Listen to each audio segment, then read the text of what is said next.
Ini aku masak sop ayam kembang kol ya. Ini sop ayam teman-teman, tapi pakai kembang kol ya.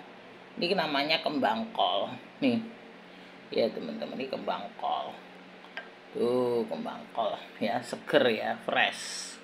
Ini kembang kol teman-teman.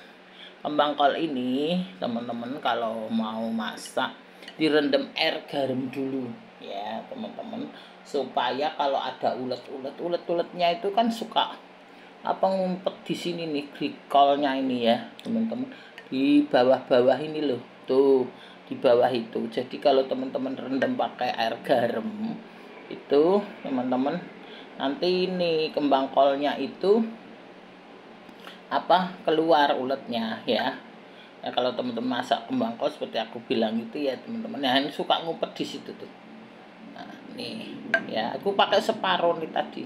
Ini ayamnya, ini ayam ya teman-teman tuh ya. Ini halal, ini ayam teman-teman tuh ya, ayam. Tak kasih wortel separuh, kembang kolnya separuh, daun bawang seledri satu, itu lembar daun bawang ya teman-teman. Nah ini cukup satu manci ini sudah. Gini ya masakanku hari ini, sop kembang kol ayam. Tuh ayamnya kelihatan ya, ayamnya tak potong-potong, ayamnya dada tak potong-potong teman-teman. Ini ya, jadi ini adalah sop kembang ayam, apa sop kol, daun bukan kol, sop ini ya ayam, sop ayam tapi kembang kol ya teman-teman tuh. Jadi ini bentuknya kan kayak bunga, namanya bunga kol kalau orang di sini ya. Tuh ya teman-teman. Tuh kayak gini, separuh doang ini tadi, udah banyak, udah sepanci. Aku kan orangnya nggak banyak tuh ya, fresh ya teman-teman. Aku orangnya nggak banyak teman-teman, sehingga aku masak nggak banyak. Kayak gini tak naikin ya biar teman-teman lihat tuh ya. Nah karena aku kan orang nggak banyak, cuma bertiga aku. Tadinya kan berempat sama mamahku wis pulang, jadi cuma bertiga aku bikin satu panci. Ini udah cukup ini untuk sampai sore kadang ya teman-teman. Nah, kalau beli itu kan nggak puas ya, beli 30.000 tuh kurang gitu ya, makan aku sendiri sama suamiku ya. Ini aku beli sudah masak sendiri sudah banyak kayak gitu ya teman-teman. Masakanku hari ini yang satu ini adalah teri Medan, orang bilang teri nasi, kalau di kampungku adalah teri nasi, teri Medan ya. Kemarin aku kan bikin sambal rebon itu teman-teman, sisanya aku taruh di piring, piringnya jatuh pecah, jadi ini sekarang tak ganti piring plastik. Kemarin kan piring beling gitu, aku rapikan, mana apa tanganku lengket, jatuh pecah piringnya. Sekarang aku bikin ini teri ya teman-teman, bukan rebon ya. Kemarin kan rebon, kemarin sambal rebon. Tuh lihat teri ya teman-teman, ini teri nasi namanya. Orang bilang teri Medan. Ini kalau teman-teman mau ada kacang, kasih kacang, kasih tempe. Nah ya, kalau untuk jualan itu ya, jualan aneka makanan itu bisa teman-teman kasih kacang, bisa dicampur tempe, monggo ya. Aku kan nggak dagang sehingga aku makan sendiri, hanya khusus sambal teri. Ini ya teman-teman, ini sambal teri ini laku nih teman-teman. Kalau yang untuk ide apa namanya, ide jualan itu di toples-toples itu ya teman-teman, ini bagus ya untuk ide-ide jualan.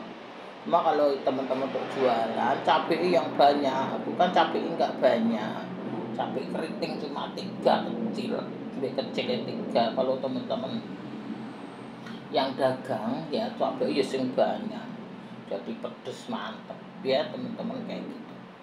Inilah masakanku hari ini.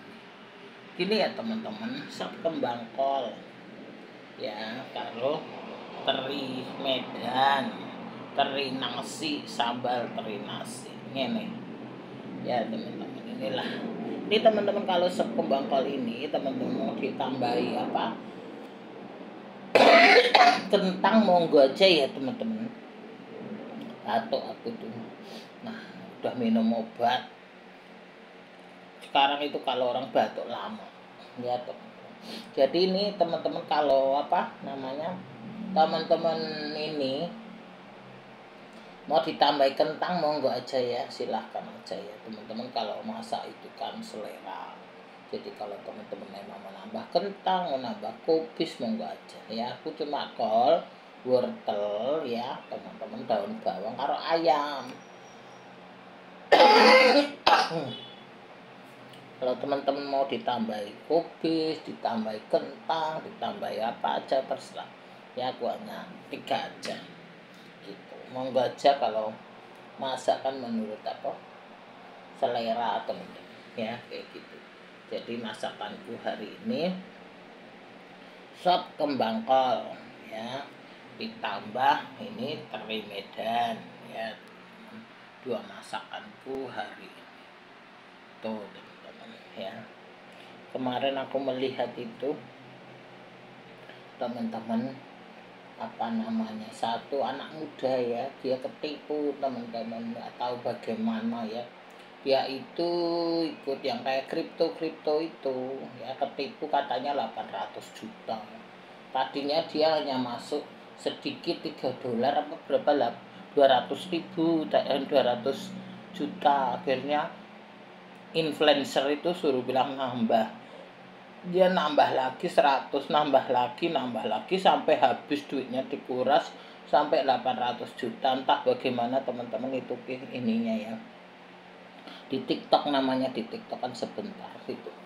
Jadi di apa namanya teman-teman, itu jadinya teknik marketingnya pinter gitu loh. Dia hanya masuk 200, terus suruh nambah sampai 800 juta teman-teman, hilang kayak gitu. Jadi teman-teman kalau mau invest ya cepet invest. Kalau invest itu teman-teman invest yang nyata ya, jangan seperti itu kan kayak setengah judi gitu ya teman-teman, kayak setengah permainan, kayak setengah judi itu jadinya gitu, hilang teman-teman. Kalau teman-teman invest yang nyata seperti rumah ya, kayak seperti tanah, seperti emas kayak gitu ya teman-teman, itu yang fakta-fakta aja teman-teman. Karena kalau satu usaha itu pasti ada usahanya apa ya kan, itu kan nggak jelas. Kalau memang kita menjual jasa itu kan pasti ada jasa apa kayak gitu. Kalau menjual barang ya ada barang apa gitu. Misalnya menjual gula, menjual cabai, menjual itu kan ada barangnya kayak gitu ya teman-teman. Kalau memang usaha ya kan pasti ada barangnya kayak gitu. Kalau misalnya produk jasa ya pasti ada jasanya kayak gitu.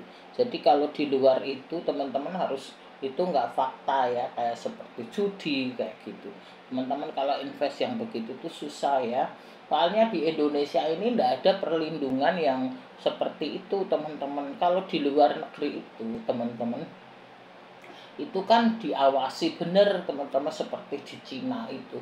Kalau influencer itu sudah harus punya apa sertifikasi gitu loh teman-teman ya. Kalau di Cina itu yang setahu aku ya, karena ada saudaranya suamiku tuh, kakaknya kan sudah pernah ke Cina. Itu semua influencer itu teman-teman ya. Aku belum pernah ke Cina ya teman-teman, tapi aku pernah ke Dubai. Aku belum sempat ke Cina. Kemarin kakaknya suamiku tuh ke Cina mau ngajak aku nggak bisa jalan karena anakku lagi wisuda gitu loh teman-teman. Jadi kalau aku di Dubai, aku pernah ke Dubai ya teman-teman. Jadi kalau di luar negeri lah istilahnya, entah di Cina entah di Dubai ya, itu setiap influencer itu ya teman-teman, influencer keuangan aja itu pasti ada sertifikasi. Jadi ada sertifikasinya, jadi itu memang dilindungi kayak negara gitu loh teman-teman. Jadi nggak sembarangan. Kalau di kita ini ya teman-teman, di Indo ini, di Konoha ini, di Indo ini teman-teman, itu suka kan nggak ada gitu jasa kayak gitu. Jadi nggak benar-benar diawasi gitu loh teman-teman. Jadi semua bisa jadi influencer kayak gitu, padahal itu belum tentu influencer ya teman-teman. Itu bisa juga seperti sales ya, marketing kayak gitu teman-teman. Jadi itu kan bisa menipu juga influencer itu kayak gitu, karena tidak ada jaminan sertifikasinya ya kan teman-teman kayak gitu. Aku nggak tahu ya teman-teman masalah apa jasa OJK ini ya, karena setiap memang ada jasa OJK ya, tapi benar apa enggak ya nggak tahu ya teman-teman. Kadang berfungsi apa enggak ya nggak tahu kayak gitu ya teman-teman. Jadi kalau di luar negeri ya setauku ya teman-teman, aku kan pernah ke luar negeri, jadi ke Dubai ya teman-teman. Di luar negeri itu kayak di Dubai, di Cina, di mana namanya Amerika segala itu ada jasa influencer, itu ada teman-teman. Jadi ada setiap influencer keuangan kayak kripto kayak macam-macam itu ada sertifikasinya. Tapi kalau di sini aku nggak tahu ya teman-teman, sehingga mereka itu sembarangan gitu loh teman-teman, sehingga apa orang itu bisa jadi korban market lah istilahnya kayak gitu. Jadi itu karena influencernya dia kan tadinya ngasih itu, anak muda itu ngasih 200, nambah influencernya, dia kan percaya ceritanya karena dia gurunya kayak gitu. Dia seperti buka-buka kelas kayak gitu loh teman-teman, sehingga dia percaya kayak gitu, akhirnya kejeblos 800 apa juta teman-teman. Kasihan juga kayak gitu. Sehingga teman-teman ini pelajaran ya teman-teman, kalau yang invest yang nggak jelas-jelas itu jangan teman-teman pelajari dulu, teman-teman selidiki dulu ya teman-teman. Semua usaha itu pasti teman-teman ada usahanya ya, jasa barang juga ada barangnya kayak gitu. Kalau orang jualan itu pasti kan ada barangnya, nggak mungkin jualan itu meja kosong gitu ya teman-teman. Ibaratnya begitulah, biar teman-teman itu gampang ya, aku cari bahasa sih gampang ya. Misalnya kita jualan nasi ya teman-teman, nasi uduk gitulah ceritanya ya teman-teman, yang gampang aja supaya teman-teman yang nggak begitu paham itu jadi paham gitu loh ya teman-teman. Aku pakai bahasa paling paling rendah ya teman-teman, paling gampang lah gitu istilahnya. Misalnya teman-teman itu jual nasi uduk, itu kan ada mejanya ya, misal jual di pinggir jalan lah di kaki 5 gitu ya, pasti ada nasinya ya kan, terus nanti ada minyak kayak gitu ya teman-teman, terus ada kentangnya ya kan, ada cabenya, terus ada telurnya, ada ayamnya kayak gitu teman-teman. Itu kan berarti barang itu ada gitu loh teman-teman, ngerti kan maksudku. Ketika teman-teman jual nasi uduk, mau beli nasi uduk, oh itu ada nasi uduk tuh, oh ya pakai apa bu misalnya, oh pakai ayam atau pakai tahu atau pakai telur. Jadi telurnya kan ada, ayamnya kan ada, tahunya ada misalnya kayak gitu ya teman-teman. Itu contoh aja. Tapi kalau orang dagang mejanya meja kosong, nggak ada apa-apanya, itu bagaimana dagang ya teman-teman. Oh saya mau beli nasi uduk, oh nasi uduk itu apa namanya nanti ya, ini online apa gimana ya teman-teman, ini mejanya kosong, itu kayak nggak ada apa ya teman-teman, nggak ada nyatanya gitu. Jangan jadi itu itu bisa untuk dimanfaatkan ya, nggak semua oknum ya teman-teman, tapi kan ada sebagian itu memanfaatkan gitu loh teman-teman. Sehingga teman-teman itu memang sekarang susah teman-teman, antara benar dan tidak itu susah, karena sekarang kan semua online kayak gitu loh teman-teman. Sehingga yang online ini belum tentu sama yang kita inginkan ya teman-teman kayak gitu. Misal kita pesen, aku dulu pernah pesen ya ceritanya ya teman-teman, pengalaman aja. Aku pesen kaos kaki ya teman-teman, ceritanya aku itu punya kaki kan besar, aku ini gemuk ya teman-teman, sehingga aku kakiku tuh besar. Nah aku cari kaos kaki di Matahari ceritanya ya teman-teman, di toko serba itu loh, tapi nggak ada di situ karena kakiku besar, nggak ada. Akhirnya aku scroll di online itu loh teman-teman, aku sekolah aku cari di toko nggak ada lah istilahnya, karena aku punya kaki itu besar, jadi ukuran kakiku tuh nggak ada gitu loh. Terus aku scroll di apa namanya, di Facebook atau di apa ya, lupa aku teman-teman, Facebook apa Instagram. Nah di situ ada orang menjual kaos kaki gitu loh teman-teman. Kaos kaki itu besar, ada tulisannya besar, ya sudah kan aku sudah pelajari besar ya, oke gitu ya. Akhirnya aku transfer, udah dapat duit, udah selesai lah, transaksi selesai teman-teman. Akhirnya dia bilang seminggu ya bu dikirim barangnya. Ketika dikirim teman-teman, Ketika dikirim barangnya itu jadi kayak kaos kaki boneka, kecil banget teman-teman. Jadi nggak sesuai gitu loh. Itu katanya beli satu gratis satu atau gimana apa ini gitu loh teman-teman. Ternyata itu kaos kaki sembarangan, pokoknya kayak kain dijahit sembarangan terus dikirim gitu loh teman-teman. Jadi kayak semacam diomong menipu ya enggak, apa namanya, kalau menipu enggak ada barangnya, dia kirim barangnya teman-teman ya.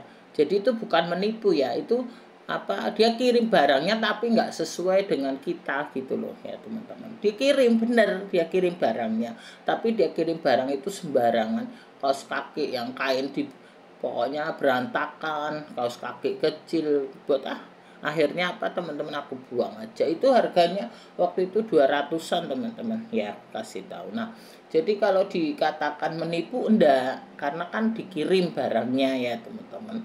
Jadi kalau dikatakan apa namanya, kita ngomong oh itu bohong, itu nipu, enggak, dia enggak nipu, dia enggak bohong, tapi ada barangnya tapi tidak sesuai kita gitu teman-teman. Jadi sama aja kayak gitu ya teman-teman. Jadi kadang itu yang online itu ada barangnya benar tapi tidak sesuai gitu loh teman-teman. Ya itu masalah barang karena dia ada barangnya. Nah kalau yang masalah uang itu ya tentang kalau kamu nggak ini seperti judi itu ya hilang kayak gitu loh teman-teman ya. Jadi gimana ya, teman-teman itu pokoknya harus was-was lah teman-teman. Kita nggak bisa ya salahin satu persatu orang ya teman-teman. Semua orang itu kan apa punya pikiran sendiri-sendiri. Jadi ada orang itu yang memang punya pribadi jujur ya teman-teman. Ada orang yang punya kepribadian setengah jujur setengah bohong ya. Ada juga yang punya kepribadian itu bohong gitu. Jadi seperti kayak influencer itu belum tentu benar ya teman-teman. Teman-teman pikir apa namanya, McLarennya apa, ininya apa kayak gitu tuh belum tentu kayak gitu ya teman-teman. Semua itu kan kita hanya melihat dari sekedar media ya teman-teman, tidak menyaksikan yang sesungguhnya kayak gitu. Mungkin yang realnya kita nggak tahu ya teman-teman, namanya